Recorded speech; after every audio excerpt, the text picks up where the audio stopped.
¿Qué tal, amigo? Muy buenas noches. Ya estamos en el último día del mes de junio. Se va el tiempo de forma rapidísima. Yo no sé si es que uno se hace muy mayor y entonces el tiempo en función de eso se marcha rápido o no.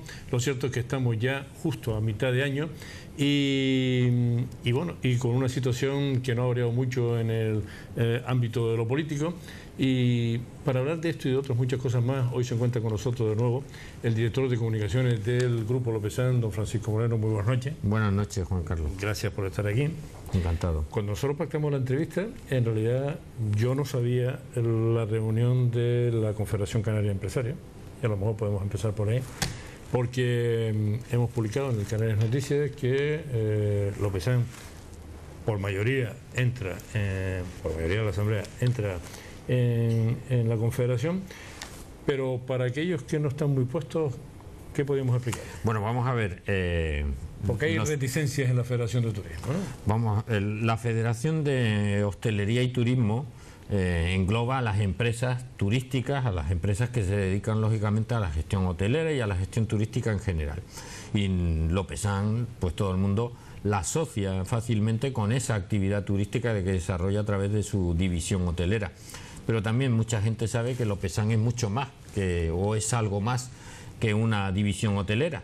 Es una potente empresa de construcción, que todo el mundo sabe que ha estado muy vinculada a la construcción de infraestructuras en Canarias, que ese fue además su origen, el origen que dio lugar al resto de actividades, pero también es un actor muy potente en el sector industrial con Cook & Even, que es una empresa que hace las comidas de muchísimos niños en los colegios durante una empresa de catering durante el curso escolar, pero también para lavar la ropa que se genera en todos los hoteles, pues tiene una lavandería industrial muy potente situada en Arinaga, y que además ya no solo en el sector industrial ni en el sector terciario, en el sector de servicios turísticos, sino que también en el sector primario pues ha irrumpido con la adquisición de la finca de Beneguera, dedicándose intensamente también a la agricultura. En función de esa transversalidad de presencia en los tres sectores de la economía canaria, pues a Lopezán le parecía importante mantener la representación institucional.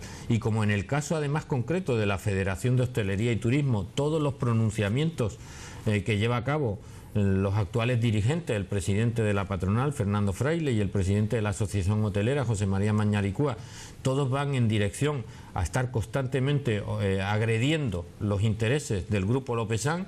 Nosotros en más de una ocasión les habíamos pedido que no tienen por qué defendernos, pero por lo menos que no nos ataquen, que mantengan esa actitud neutral que desde las presidencias institucionales de las asociaciones se tienen que llevar a cabo para que todos se sientan representados por ellos, pues que en virtud de eso, pues el conjunto de hoteles había abandonado la Federación de Hostelería y habíamos mantenido una presencia a través de uno de los hoteles del grupo, del Hotel IFA, que sigue manteniendo su presencia en la Federación de Hostelería, como por cierto han hecho otras empresas turísticas que no tienen todo su conjunto, todo su portfolio representado, pero que sí lo tienen parcialmente representado en la Federación. Bien, pues en función de eso y viendo que los cauces de representatividad a través de la Federación no eran los adecuados, planteamos acogernos a la fórmula del convenio directamente con la Confederación de Empresarios, como han hecho otras muchas empresas canarias que tienen ese mismo tipo de convenio. El resultado es que a la mayoría de los asociados de la Confederación Canaria de Empresarios les ha parecido una buena fórmula para mantener la representación institucional de Lopezán, y lógicamente no le ha gustado a la Federación de Hostelería, que en esa actitud permanente de bloqueo y de intentar anular la posición de Lopezán, pues ha vuelto a expresar lo que no se ha expresado en ninguna otra de las firmas de convenios anteriores con otras empresas canarias. Claro, porque en la Confederación está claro, tiene que estar representado no solo por lo que significa dentro del ámbito del turismo, sino por otros muchos aspectos como usted. Pero ha hablado de agresión de determinadas empresas, grupos empresariales. ¿Esto por qué? Porque dentro de la Federación de Hostelería y Turismo se apoya a posiciones que tienen más que ver con las posturas que puede defender una cadena como Riu. Pues mire, yo creo que no hay más que mirar la hemeroteca y ver la dirección de los pronunciamientos que permanentemente hace el presidente de la Federación, incluso en la última polémica con el propio presidente de la Confederación de Empresarios, al que acusaba de parcialidad precisamente porque siendo imparcial no les parecía que pudiese ser imparcial, porque para ellos la imparcialidad es ser parcialmente a favor de una posición. En este caso, ellos se perdieron un buen día en el oasis de Maspalomas y parece que de ahí no quieren salir, cuando yo creo que los problemas que tiene el turismo en Canarias son muchísimo más importantes, que la situación del turismo exige elevarse de ese palmeral y poder ver el sector en su conjunto, pero eso no lo saben hacer, y a partir de ahí no hay sino un monotema.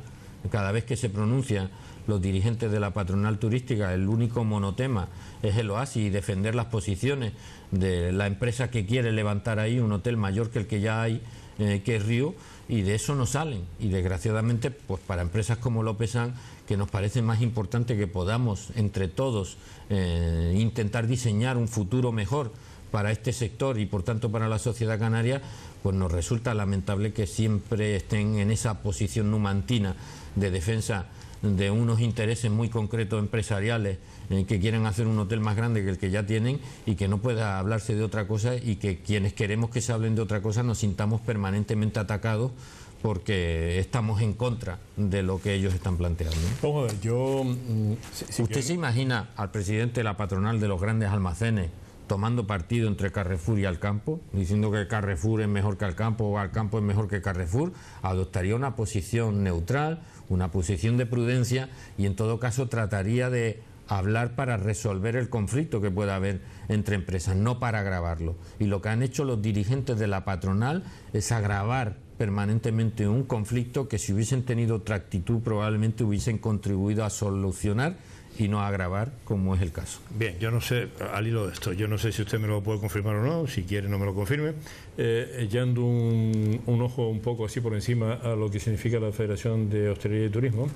Es una federación que tiene un presupuesto altísimo. Lo tiene, entre otras cosas, porque el señor Fernando Fraile cobra una cantidad importante que, si lo dijéramos aquí, pues sería, vamos, muchos se echarían manos a la cabeza.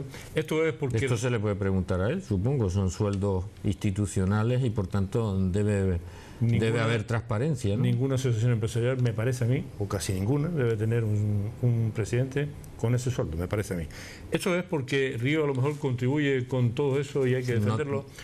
Hay que hacer política para defender los intereses personales. Me refiero. Yo lo que sí que creo es que la actual dirigencia de la patronal turística defiende unos determinados intereses y no defiende los intereses globales del sector. Hasta ahí puedo leer. Bueno, tendré que decirlo yo entonces. A mí me parece que eso pudiera ser de esa, porque en realidad la patronal está para defender los intereses de todo el sector, no parte del sector, aunque estén en conflicto, ¿no? Evidentemente. Debiera ser así. De cualquier forma, la Confederación ha votado lo que ha votado y ya está. Siguen perdidos en el oasis. Yo espero que algún día sepan encontrar la salida y sepan ver el sector en su conjunto. Perdidos en el palmeral. Perdidos en el palmeral, efectivamente. Bien, dejando esa postura clara, las elecciones fueron el domingo. ¿Qué opinión le merece cómo ha quedado todo? Bueno, pues yo espero que ahí las cosas se desatasquen como no se han podido desatascar en el... Yo creo sinceramente que más allá de los pronunciamientos que ha podido haber justo después de que cerraran los colegios electorales, estas elecciones han marcado, han dejado claras algunas cosas. Han dejado claro sobre todo que hay un partido que sube en representación parlamentaria en una situación de bloqueo, que veníamos de unas elecciones en las que no se ha podido constituir la gobernabilidad del país, y que el resto de fuerzas políticas o se han quedado como estaban o han descendido. Y yo creo que ese mensaje es un mensaje... Hay mucha gente en el Partido Socialista que viene diciendo en estos días que hay que entender ese mensaje, que los ciudadanos han dicho claramente a quién quieren en la oposición y a quién de alguna manera quieren en el gobierno. Yo entiendo perfectamente que la frustración que pueda generar que haya obtenido la victoria que ha obtenido el Partido Popular, con todos los episodios de corrupción, etcétera, y probablemente cosas que no se hubiesen, candidatos que no se hubiesen podido presentar en cualquier otro país, aquí puedan hacerlo y obtengan más representación. Pero independientemente de lo que le pueda gustar a cada uno, uno tiene que mirar las cosas con un cierto nivel de objetividad.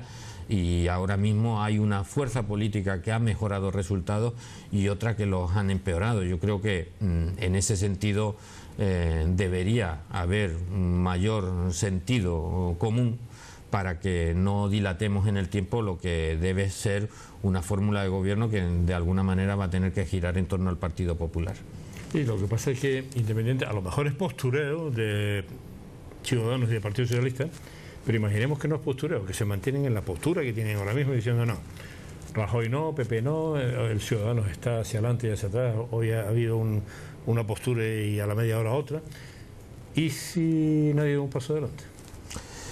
Mire, vamos a ver, volviendo a lo que ocurrió el domingo, porque yo creo que eso es lo que debe definir la conducta y la trayectoria del resto de fuerzas políticas. Pero, don Francisco, aquí dirigentes socialistas y también de Ciudadanos están pensando más con el estómago que con la cabeza.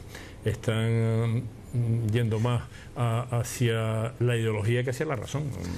Vamos a ver, pues, precisamente yo creo que en pocas ocasiones como las del domingo ha habido un voto más alineado ideológicamente. O sea, yo cuando vi al señor Rajoy en el balcón celebrando el triunfo, dije qué poco importancia tiene aquí la comunicación política. O sea, aquí no ha ganado la oratoria, no ha ganado el carisma, no ha ganado las formas, ha ganado que probablemente, incluso pensando que no era el mejor candidato, pero ha habido mucha gente que ante el temor de que pudiese ganar una opción en la que todo el mundo decía que Podemos podía incluso superar al Partido Socialista y que por tanto iba a haber sorpaso, eso generó una polarización del voto ideológicamente tan radical que provocó que, independientemente de que no te gustara Rajoy, votaras al Partido Popular, y en el otro caso ocurrió algo similar. Gente que en las anteriores elecciones podía no haber votado a Pedro Sánchez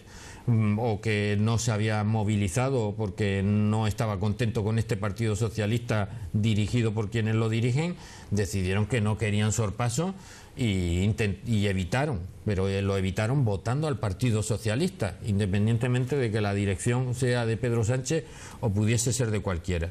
Y los que siguieron votando a Podemos lo hicieron desde una convicción profundamente ideológica de querer cambiar todo el estado de cosas que hemos vivido en estos años de recortes, de corrupción, etcétera.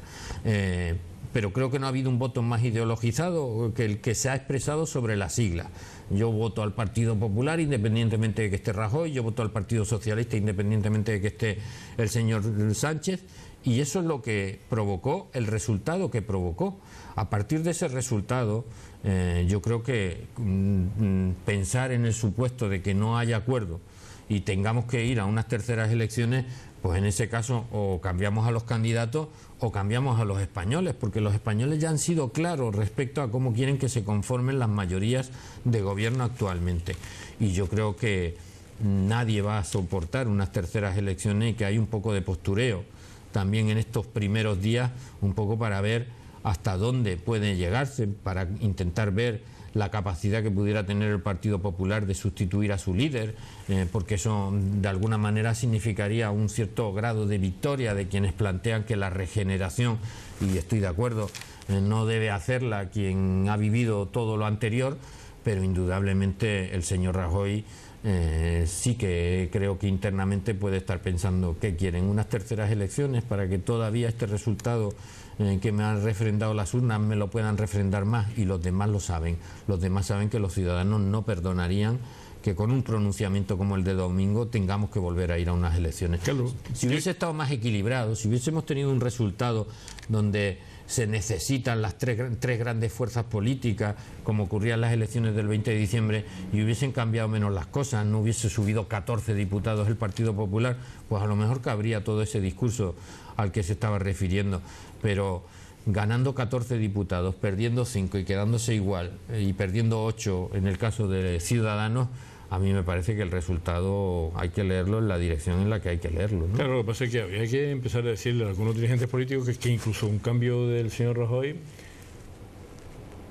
por la estructura del Partido Popular, eso no se hace en 15 días, eso es una cosa que... Si me pregunta personalmente, yo puedo pensar que la mejor manera de la regeneración del Partido Popular podría haberse producido desde la oposición, llevando al Partido Popular a la oposición y formando gobierno. Eso pudo ser posible el 20 de diciembre, el resultado que dieron las elecciones el 20 de diciembre. Pero con las que dieron el pasado domingo, los ciudadanos de este país han dicho, con 14 diputados más, que no les importa que les siga dirigiendo Rajoy. Y yo creo que en democracia uno tiene que aceptar lo que dicen las mayorías, ¿no? Como usted sabe mucho de turismo, ¿qué le parece la situación por la que pasa Turquía, que indirectamente puede atraer más turistas a otras zonas del planeta, en este caso Canarias? ¿Qué le parece todo lo que está ocurriendo? ¿Hay una campaña para destrozar Turquía por la vía del turismo? Hombre, yo creo que los movimientos terroristas siempre han tenido muy clara la tesis de que en la medida en que desestabilizas económicamente el país al que quieres golpear, estás creando las condiciones para seguir aumentando el caldo de cultivo en el que se crea todo ese terrorismo. Cuanto peor le vaya a Turquía, probablemente mejor le vayan a ir a los yihadistas. Yo creo que esa es una mala noticia para todos los que tenemos sentimiento y condición humana y pensamos que no nos debe, para que a nosotros nos vaya bien, no le tiene por qué ir mal a los demás. La realidad es que además en el sector del turismo todas estas cosas disuaden de manera global. La gente puede empezar a tener miedo de pisar un aeropuerto, porque es el segundo en el que ocurre sin necesidad de haber pasado controles, etcétera. Yo creo que terminaremos viendo los controles en la carretera antes de entrar al aeropuerto, como ya por cierto ocurre en Bruselas. Dicho todo eso, todo esto es malo porque lo que le ocurre al sector de manera global. Y es verdad que puede haber una tentación a pensar que en la medida en que todos estos destinos estén bloqueados por los problemas de seguridad que generan, nos vamos a beneficiar.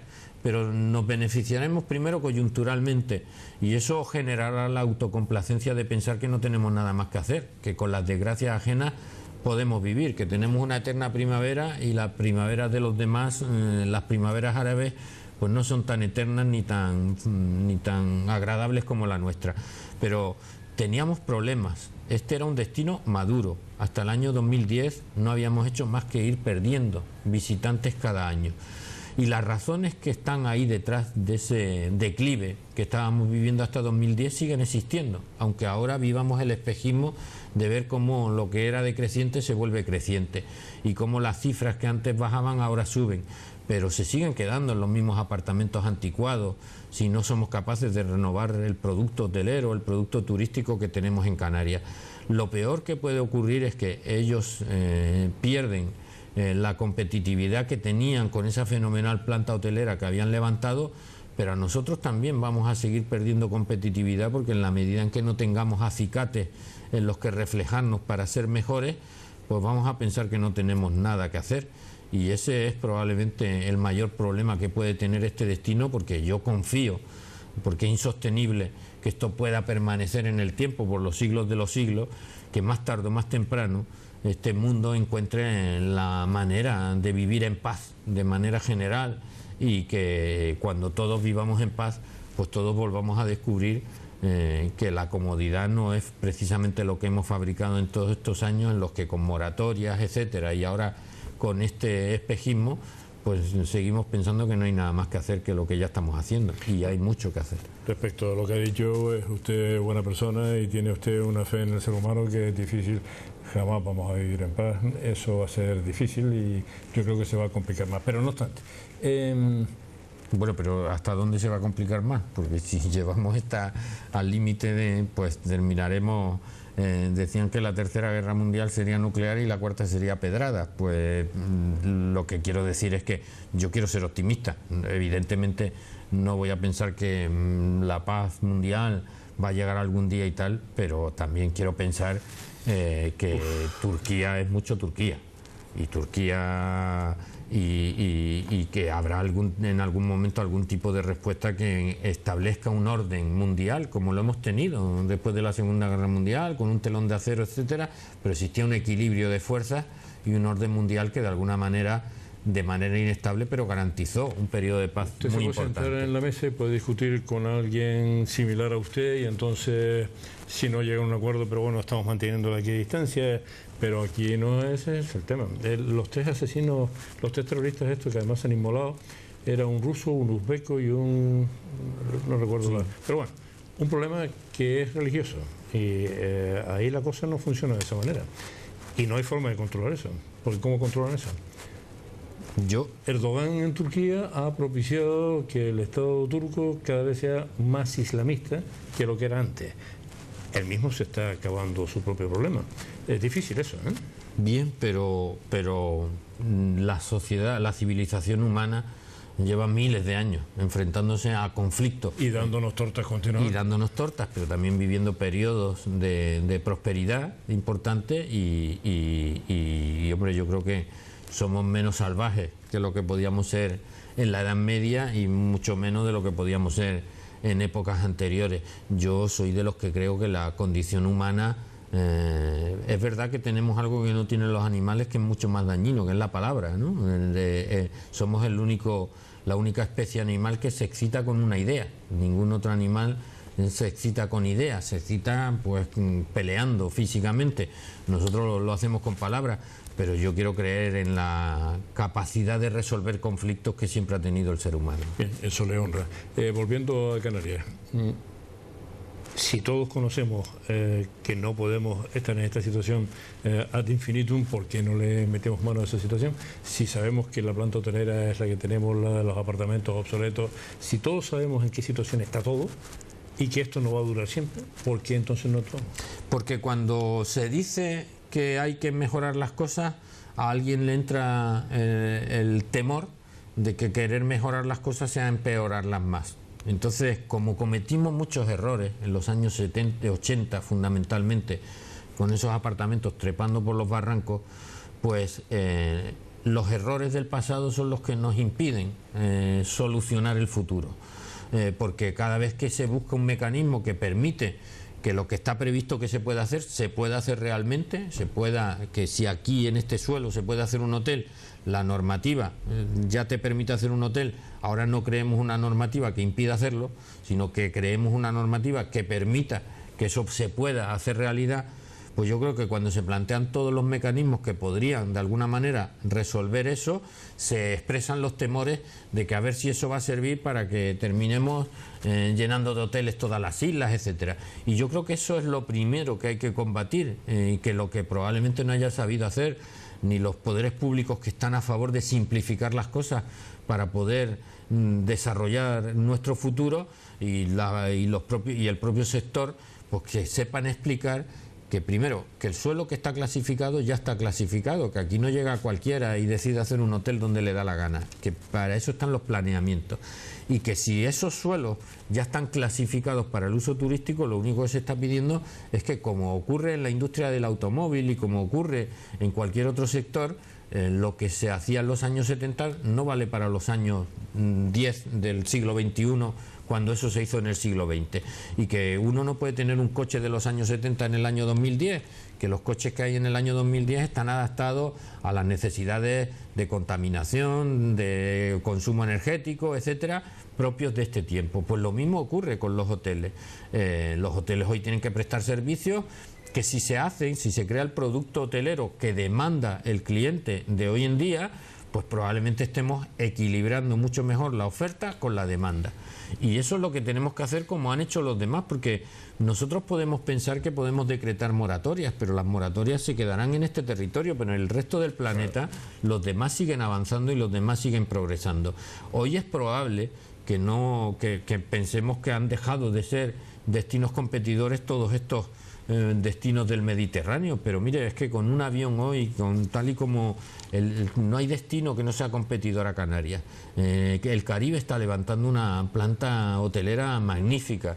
Es verdad que ellos tienen los calores que no tenemos nosotros, y que eso a un alemán o a un noruego pues probablemente le incomode más que pasear por Maspalomas o por Meloneras en una tarde de invierno en Canarias. Pero indudablemente la medida en que les ofrezcan lo que no les podemos ofrecer nosotros, terminarán yendo allí donde les parezca mejor la relación calidad-precio que están pagando por una semana de vacaciones. Pues a ver si las instituciones se enteran. Por cierto, la consejera de Economía y Hacienda ha dicho hoy que no hay que pagar indemnizaciones por la moratoria. Mire, no voy a discutir lo que diga la consejera de Hacienda. Lo único que yo sobre este asunto puedo decir es que es un asunto en el ámbito judicial con pronunciamientos del Tribunal Supremo, que desde luego en algún momento habrá que sentarse a dialogar y que lo único que aquí se está planteando no es nada contra el Gobierno de Canarias, ni se está discrepando de lo que diga el Gobierno de Canarias. Yo quiero que los ciudadanos entiendan que hay una ley. Imagínese que usted compra un suelo porque, como digo en alguna ocasión, el presidente, por ejemplo, de esta compañía no ha heredado un solo metro cuadrado de suelo. Con el esfuerzo de su trabajo y con su inteligencia, pues fue adquiriendo suelos urbanos donde se podían hacer determinadas cosas. Y un buen día el gobierno decreta una moratoria turística y dice: mire, aunque usted tenga derecho edificatorio sobre este suelo, no puede hacer nada. Imagina que ha comprado una casa y que cuando la va a habitar le diga al gobierno: no, aquí no puede usted venir a vivir. Pues usted dirá: oiga, pues alguna solución me tendrá que dar, porque si yo tengo derecho y usted me lo impide, pues me tendrá que compensar ese derecho.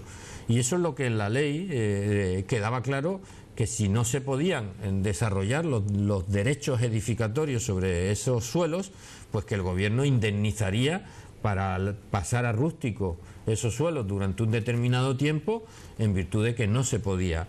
Bien, el Supremo ha dicho que se ejerza que el gobierno tiene que cumplir con lo que el propio gobierno había dictado en sus leyes.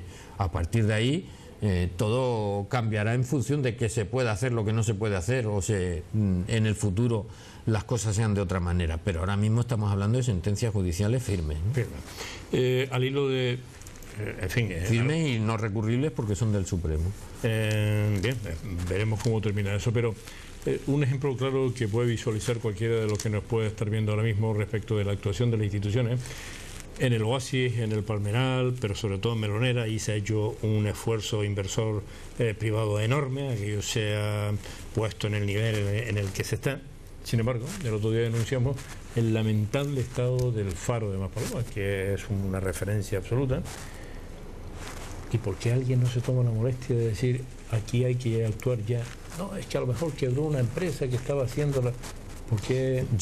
Yo primero, el que diga que no hay maraña administrativa es porque no ha presentado un papel en la administración. Yo creo que también la administración es víctima de su propia maraña administrativa, porque evidentemente no es tan fácil coger y decir: yo quiero hacer en el faro esto y lo voy a hacer. Primero ahí hay un lío entre administraciones, porque uno se lo cede a otro y otro se lo cede, y entonces se lo quedo. Yo no tengo muy claro qué parte, o sea, qué capacidad de decisión tiene el Cabildo frente al Ayuntamiento, frente a Costas, frente al Estado en general, con lo cual estamos hablando de un galimatías administrativo, y eso es una excusa de alguna manera para que al final todo el mundo se pueda sacudir el problema. Pero el problema real es que uno de los emblemas, o sea, porque yo creo que si hay una postal característica de la isla de Gran Canaria, sin faro no hay postal de esa zona, que uno de los emblemas pues dice muy poco del apego y de la voluntad que los poderes públicos, que se llenan la boca impidiendo que otros hagan y que nos podamos cargar Canarias, al final no tengan esa misma voluntad y sean ejemplares en cómo tienen su propio patrimonio, antes que ponerse a hablar y a valorar el patrimonio privado, ¿no? Bien. Y por último, antes de ya despedirnos, con frecuencia aquí en las tertulias que tenemos, la gente dice: hombre, es que se está recibiendo más turistas, los hoteles están llenos, ¿por qué el paro no se acaba? Y alguien me decía, un amigo que también usted conoce, me decía: hombre, pero es que lo que no puede hacer el turismo es absorber a toda la gente de la construcción, a toda la gente, en fin, la masa laboral que está trabajando en turismo ahora mismo, en hostelería, con los hoteles y tal, es la que es. Y no se le puede achacar al incremento turístico el que no se reduzca el paro en otros sectores. Mire, si se hubiesen podido hacer los hoteles que no se han podido hacer en todo este tiempo, seguramente estábamos hablando de menos paro. Eso sí que, en cierto modo, es bastante matemático, porque detrás de, en un hotel de 5 estrellas, piense que por cada 2 habitaciones hay más o menos un empleado, y eso está bastante tasado. Con lo cual, la imposibilidad de poder haber hecho algo, de renovar el producto hotelero de Gran Canaria en particular, ha impedido que haya gente de la construcción trabajando, porque no se pueden hacer esos hoteles, y ha impedido que haya gente trabajando, más gente todavía trabajando en el sector hotelero. Mire, para saber si algo es mucho o es poco, el único elemento que podemos emplear es el de la comparación con otros, con la media o con otros destinos similares. Baleares recibe 13,5 millones de turistas anuales, nosotros 13, ellos medio millón más, pero más o menos es verdad que ellos en 4 meses de estacionalidad en verano y nosotros más o menos durante todo el año. Somos similares en cuanto a tamaño de recepción de turistas y por tanto en número de plazas hoteleras para poder acoger a todos esos turistas, con lo cual pues podemos compararnos, podemos ver si nosotros empleamos menos gente en el sector turístico que en Baleares o lo mismo. Mire, de cada 100 personas que trabajan en Baleares, 24 trabajan en el sector hotelero, en el sector turístico. De cada 100 personas que trabajan en Canarias, 25 lo hacen en el sector turístico de Canarias. Si nos vamos a Valencia, a la Comunidad Valenciana o Andalucía, nos vamos a la mitad, a 15, a 12 por cada 100. Somos la comunidad del Estado que más, en proporción, en su población activa, en su población que está trabajando, que más porcentaje tiene en el sector hotelero empleado. No hay ninguna otra comunidad. Ese es un valor. Lo que tenemos que tener en cuenta es por qué empleando en el sector hotelero más gente que en Baleares, nosotros tenemos un 26% de paro y ellos tienen un 17%. Eso es lo que habría que preguntarse, porque esos 8 puntos de diferencia que nos separan entre Canarias y Baleares no es porque empleen más gente en el sector turístico, sino porque han sabido diversificar mejor su economía y han sabido que en torno al valor añadido que puede tener el turismo, pues pueden desarrollar una serie de sectores industriales, de servicios, etcétera, que permiten crear mano de obra que luego está prestando servicios a los hoteles de Canarias. Yo les digo muchas veces a los empresarios hoteleros que no tienen más que mirar en el registro mercantil de muchas de sus facturas para ver quién está proveyendo de servicios los hoteles de Canarias. Trivago, que es una empresa que todo el mundo conoce, pues basta irse al Parvic de Mallorca para ver cómo todas las mañanas entran en esa sede cientos de personas que están trabajando allí y que están trabajando desde la empresa tecnológica, pues para toda España, ¿no? A través de la economía digital. Bien, pues yo creo que eso es lo que nos diferencia. No es que el sector turístico en Canarias emplee menos gente, no hay capacidad, mientras tengamos los mismos hoteles, de absorber más mano de obra. Para que pueda haber más mano de obra en el sector turístico tiene que haber más productos que acojan esa mano de obra. Y yo creo que deberíamos entre todos hacer una reflexión más profunda para que pensemos que el sector turístico es una cabeza tractora que no tiene que estar dotada solo de camareras y de pisos y barman y recepcionistas, que alrededor de todo eso pues hay todo un mundo económico que no hemos sabido aprovechar para diversificar nuestra economía. Me voy a pasar de tiempo, pero al hablar usted de Baleares tengo que preguntarle, porque se me había pasado este tema. A partir de mañana, cada turista que entre en Baleares va a pagar de 0,50 a 2 euros por una tasa que dice el gobierno balear que va a servir para en fin, este tipo de cosas. ¿Estaría de acuerdo en la aplicación de eso para Canarias? A mí me parece que hay ciudades en el mundo que tienen el suficiente atractivo para que indudablemente pueda haber una tasa turística, porque a Nueva York vas, a Nueva York o no vas. A destinos de sol y playa, vas a destinos de sol y playa, que si no es esta playa puede ser otra playa, y si no es este sol puede ser otro sol. Pero desde luego a mí me parece que el mejor dinero, si lo queremos, o sea, tenga usted en cuenta que al inicio de esta crisis el IGIC se incrementó en un 40% en el sector turístico. Que ahí hay una bolsa de recaudación inmensa, y tenga usted en cuenta que sobre la base de lo que son los IBI, la presión fiscal general sobre el sector turístico, sobre la que se construyen las tarifas y sobre el coste salarial, etcétera. A mí me parece que todo lo que sea que el dinero que un turista se pueda gastar, se lo gaste en el destino, en el restaurante, en el comercio, etcétera, será mejor que le detraigan ese dinero porque vaya un impuesto que al final no sé si va a tener un fin, si va a ser finalista y se va a dedicar a lo que tendría que dedicarse, pero yo soy más partidario de que el dinero en el bolsillo del turista reparte más la riqueza en el pequeño y mediano empresario, en el trabajador, en la creación de bolsas de empleo a través de la oferta complementaria, porque al final un turista se quiere gastar 1.000 euros y se va a gastar 1.000 euros restándole los 10 o los 15 de la tasa turística y dejando por tanto de pagárselos en un restaurante o en un comercio, pero no se va a gastar más porque ahora pongamos una tasa. Muy bien. Don Francisco, muchas gracias por estar de nuevo con nosotros, muy amable. Gracias. Don Francisco Moreno, director de comunicación del Grupo Lopesano.